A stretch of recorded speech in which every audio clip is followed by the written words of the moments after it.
Right now, the United States is quietly moving roughly 16,000 troops into the Middle East, a deployment heavily reliant on Marines and paratroopers. To understand that number, look back to 2003. The U.S.-led Allied invasion of Iraq required 150,000 troops.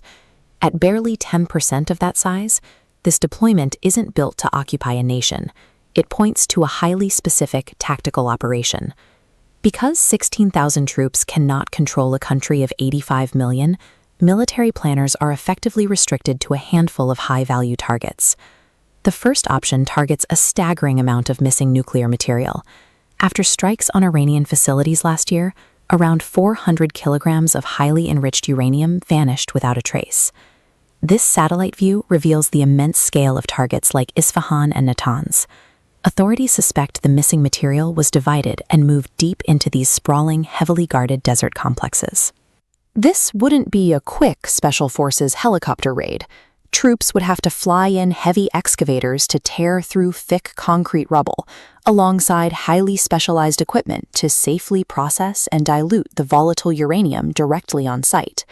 Executing this requires maintaining a continuous chain of vulnerable refueling helicopters and medical evacuation flights, all operating deep inside hostile airspace.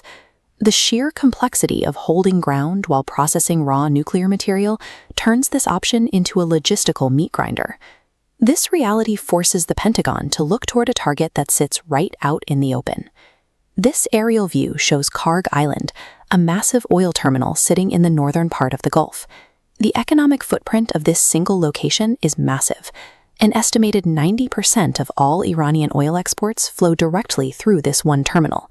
Its value comes entirely from geography. The water surrounding the island is exceptionally deep, allowing ultra-large tankers to dock, load rapidly, and exit without ever having to navigate the shallow, treacherous straits closer to shore.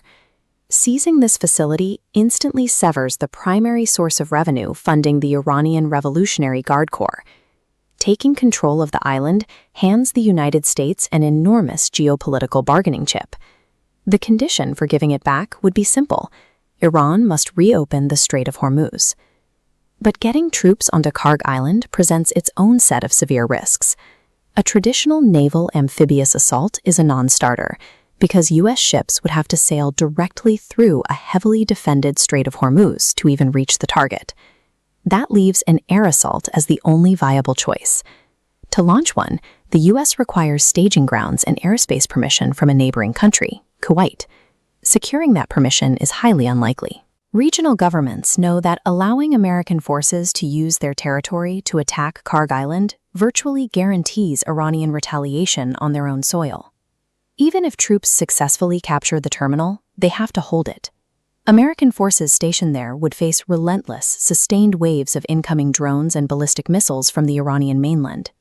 A prolonged firefight risks destroying the terminal's infrastructure entirely. Eliminating that supply line guarantees a severe long-term spike in global oil prices. Capturing the island is a tactical milestone, but the reality of enduring a constant barrage of missiles and drones turns a localized win into a strategic liability. Despite the extreme risks, military planners are weighing these options based on a specific doctrine: escalate to de-escalate. The logic relies on applying a sudden, overwhelming amount of military and economic pain. The administration is calculating that seizing the island will fracture Tehran's resolve and force them to the negotiating table. Right now, direct diplomacy is frozen. Both sides are holding to rigid, maximalist demands, communicating only through fragile back channels routed through Pakistan. Without a viable path forward in talks, the United States is leaning on raw military leverage to break a stalemate that words alone cannot solve. This strategy, however, relies entirely on an assumption about how the leadership in Tehran will react. For the Americans, an attack on Kharg Island is a war of choice. It is a calculated maneuver designed to extract economic concessions.